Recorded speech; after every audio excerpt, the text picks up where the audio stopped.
On m'a demandé pourquoi aujourd'hui les couples ont du mal à fonctionner.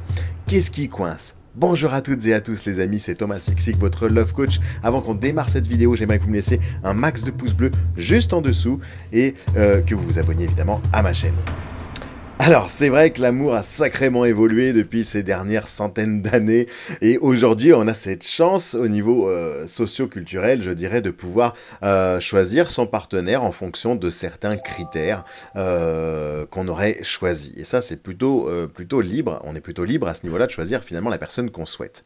En revanche, là où ça coince vraiment, eh bien, ça serait finalement sur cette espèce de survalorisation romantique. En fait, c'est cette image avec laquelle on a grandi depuis tout petit, des histoires d'amour que l'on voit dans les films, les films de Noël souvent à l'eau de rose, les dessins animés Disney qu'on regardait quand on était petit, et inconsciemment on a encore ce schéma-là de cette belle histoire d'amour survalorisée, avec un romantisme énorme, et il y a même un petit côté drama, parce que en plus pour que ça marche dans ces films-là, dans ces histoires-là, il y a toujours un petit côté dramatique qui fait que bah, c'est mignon en plus. Donc, et on a tendance à remettre finalement ce schéma-là dans nos relations aujourd'hui et parfois même à vouloir même inconsciemment créer un certain drama dans sa relation en se disant bah oui mais c'est romantique finalement, c'est ce qui fait que cette histoire d'amour va être extraordinaire.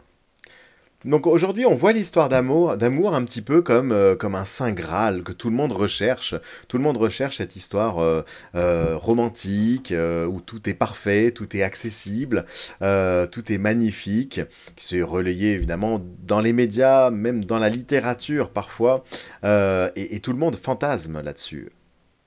Et puis le plus impressionnant, c'est qu'on fantasme une relation qui doit être intense. C'est-à-dire que finalement, comme si c'était monotone, si la monotonie, c'est pas l'amour, tu vois. Il faut pas que ce soit la routine, il faut que ce soit intense, palpitant, comme dans les films.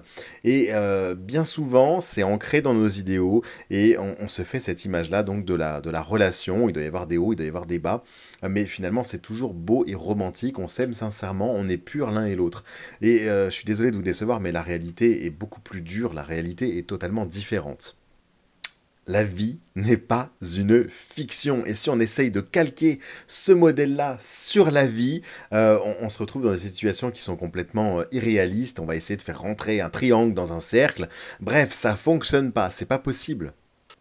Et en fait, ce qu'on ne prend pas en considération, c'est que l'autre n'est pas vous.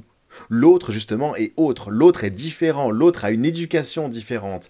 Il a évolué différemment. Il n'a pas vécu les mêmes expériences que vous. Donc, il n'a pas la même vision des choses que vous. Et bien souvent, on n'est pas d'accord sur des choses très simples. Bien sûr, on est tous les deux fidèles. Ok, mais lui avez-vous posé la question, qu'est-ce que c'était la fidélité pour lui? Quelles étaient les limites à la fidélité? Bien souvent, j'entends ça. On était tous les deux d'accord sur la fidélité, mais pour vous, vous voyez, voilà, ne serait-ce que de dire bonjour à une autre femme, c'est une infidélité. Je pars dans les extrêmes exprès pour comprendre. Et puis pour lui, eh bien, c'était simplement, voilà, elle m'a fait une gâterie, il n'y a pas eu finalement de rapport, donc je ne t'ai pas trompé. Bon, on pourrait dire que c'est de la mauvaise foi, mais vous comprenez ce décalage, cette vision qu'il y a entre les croyances, les principes et les valeurs profondes qu'on peut avoir à l'intérieur de nous. Alors même si tout est beau, tout est rose au début, ce qu'on appelle la fameuse période lune de miel, vous savez, où on finit par ne pas voir, on est un petit peu aveuglé par tout le côté positif de l'autre et on n'arrive pas à voir tous ses défauts. À un moment donné ou à un autre, la réalité refera surface et on sera confronté à la réalité du quotidien avec les problèmes classiques qui sont au centre de toutes les disputes quasiment, avec l'argent, l'éducation, les tâches ménagères, etc. Et je vais vous dire, en réalité, aujourd'hui, quand j'observe un petit peu les phénomènes sociologiques et quand je vois les personnes se mettre en relation, j'ai l'impression que les personnes sont plus amoureux d'elles-mêmes ou plutôt de leur chimie qui se passe au niveau neurologique lorsqu'on est attiré par quelqu'un, on trouve cette personne sympa, jolie, il y a un bon feeling, comme on dit, ce fameux feeling-là, et on se dit, ok, toi je te valide, tu me plais physiquement, etc. Et en fait, on est amoureux de cette neurochimie qui est en train de se passer dans notre cerveau. Mais on n'est pas vraiment amoureux de cette autre personne que nous avons en face de nous-mêmes. Et pourtant, on a le choix dans nos relations, on a le choix de choisir, on a le choix de rester, on a le choix de partir, heureusement.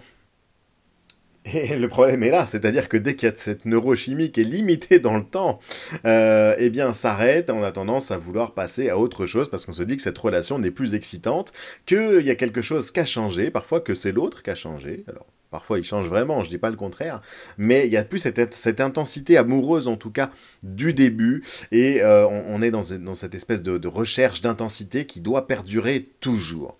Et,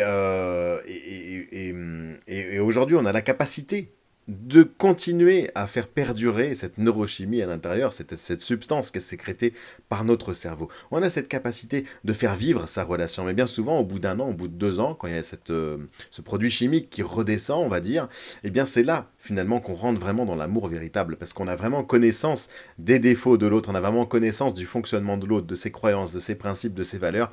Il est comme il est, et on l'accepte. Et c'est ça, à mon avis, en ce sens, le véritable amour. C'est qu'on commence à composer avec la réalité. On est sorti de cette période lune de miel où tout est beau, tout est rose, et on est face aux contraintes dans la vraie vie, et on est face aux difficultés ensemble. Et c'est là que ça devient intéressant. Et bien souvent, les personnes se séparent avant cette période-là, et aussi faute d'efforts, parce que dès que ça retombe, on n'entretient pas la relation. Les hommes vont considérer leur femme comme acquise, plus besoin de s'investir, alors qu'au contraire, ils ont besoin d'être challengés au quotidien. Euh, et puis les femmes vont être dans cette recherche d'attention permanente. Les hommes sont plutôt dans les compétences, il faut les féliciter. Les féliciter, bravo, tu es compétent, tu sais bien faire l'amour, tu sais bien faire, bien prendre soin de moi, etc. L'homme est heureux quand il vous voit heureuse.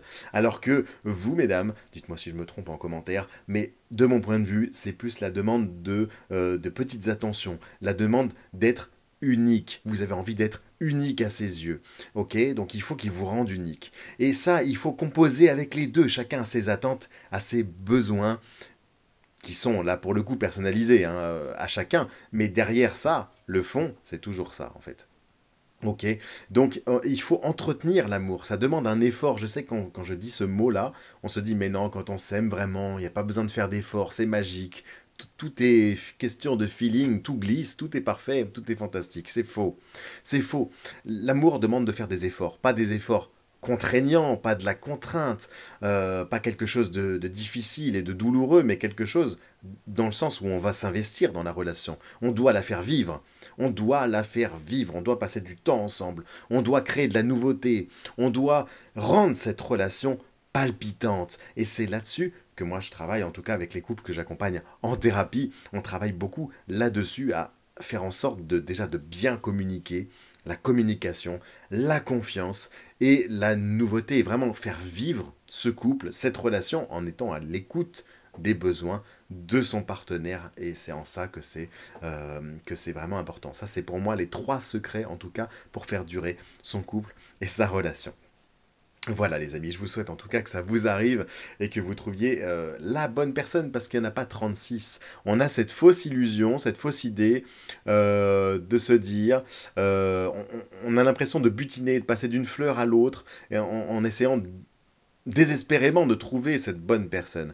Et en réalité, la bonne personne, eh bien, il n'y en a pas 36, c'est vraiment, voilà, 99,8% des gens ne vous correspondent pas, ils sont pas comme vous, ils sont différents, ils n'ont pas les mêmes croyances, ils n'ont pas les mêmes valeurs, ils n'ont pas les mêmes principes que vous, parce qu'ils n'ont pas la même vie, les mêmes parents et le même parcours de vie que vous. C'est pas plus compliqué que ça.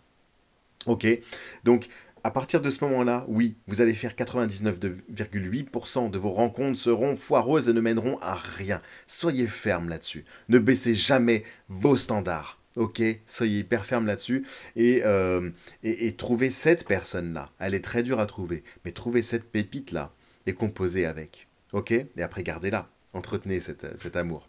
Voilà le conseil que je pourrais vous donner pour aujourd'hui, et voilà ma vision des choses, en tout cas mon point de vue. Vous avez le droit de me dire ce que vous en pensez juste en dessous en commentaire. C'est pas un droit, je vous invite au contraire à le faire. Je vous souhaite une excellente journée, passez un excellent week-end, et je vous dis à très bientôt. Je vous envoie plein d'amour, prenez soin de vous les amis, pensez à bien liker cette vidéo et à bien vous abonner. À très vite, ciao bye les amis.